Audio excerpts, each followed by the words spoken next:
let's talk about a huge challenge facing pretty much every big company right now. How do you make sure that the millions you're pouring into AI actually turn into real money? We're going to break down a simple but really powerful framework to shift your AI projects from just being science fairs to actually making a dent in your P&L. I want to start with just one number, $10 million. Take a second. What do you think that represents?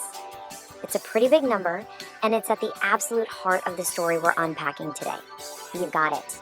10 million bucks is the average annual AI budget for a large company. So the money is definitely there. The pressure from the top is on. Innovate with AI, make it happen. But there's a huge problem hiding in plain sight.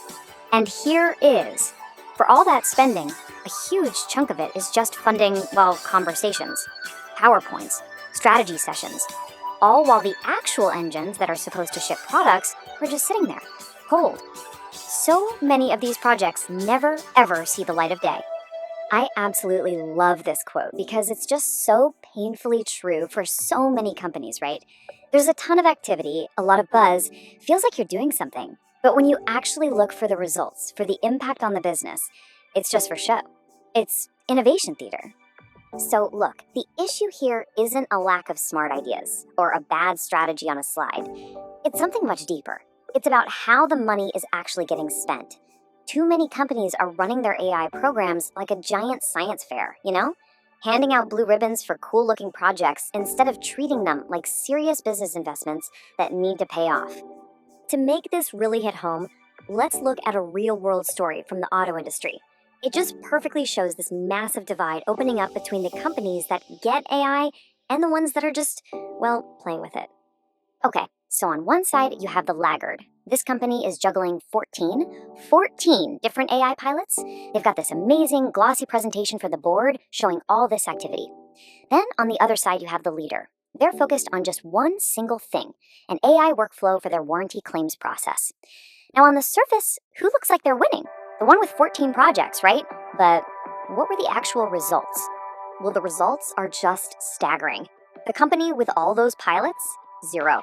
A big fat zero impact on their profit and loss statement. Meanwhile, their competitor, with that one kind of boring, focused workflow, they recovered millions of dollars in less than a year. Millions! The difference is just, it's night and day. So what was the secret sauce? Why did one company hit it out of the park while the other one was just spinning its wheels in the mud? It wasn't because they had better data scientists or fancier technology. Nope. It all came down to a really basic shift in their thinking. And this right here is the key to the whole thing. The company that won didn't out-innovate the other one.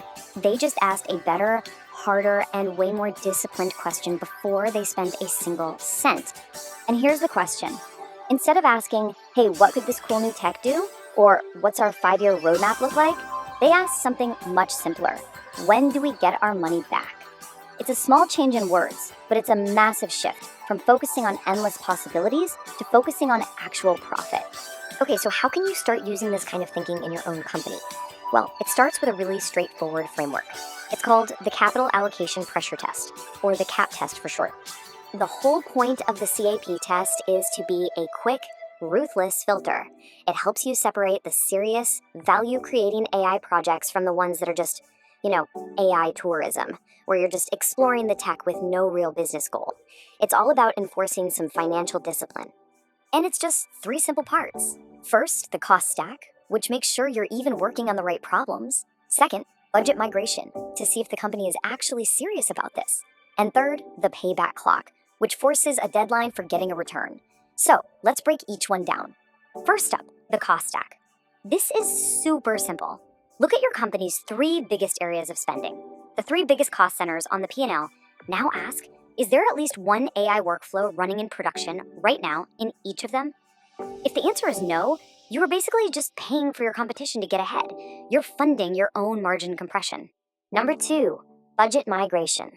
You have to ask yourself, is the money for AI still coming out of some temporary let's experiment fund, or has it actually migrated to a permanent operational line item in a real business unit's budget? Because if it hasn't made that jump, it's not a real strategy. It's just a hobby. It's tourism. And the final piece, the payback clock. Now, this is the most ruthless part, but honestly, it's the most important. Every single AI project has to have a clear, documented path to paying for itself within 12 to 24 months. If it can't clear that simple bar, I don't care how cool the demo is, you have to kill it. And that really brings us to the new reality of succeeding with enterprise AI. It's not about who can launch the most cool projects anymore. It's about who has the discipline to kill the projects, even the beloved ones that don't have a clear line to profitability. This right here, this is the new leadership playbook. The executives who are going to win in the AI race aren't the ones who collect the most pilots like trophies. They're going to be the ones who are willing to be a little unpopular, shutting down those pet projects in favor of a ruthless focus on financial return. So let me leave you with this one question to take back to your team. Look at your entire portfolio of AI projects right now. How many of them can you honestly say have a documented payback period of less than 2 years? And maybe even more importantly, who is the person whose job is on the line to hit that number? If you don't have a clear answer to both of those, it might be time to start applying the CAP test. Look at those numbers climb. The update is definitely working. I know, the AI roadmap projections are holding steady.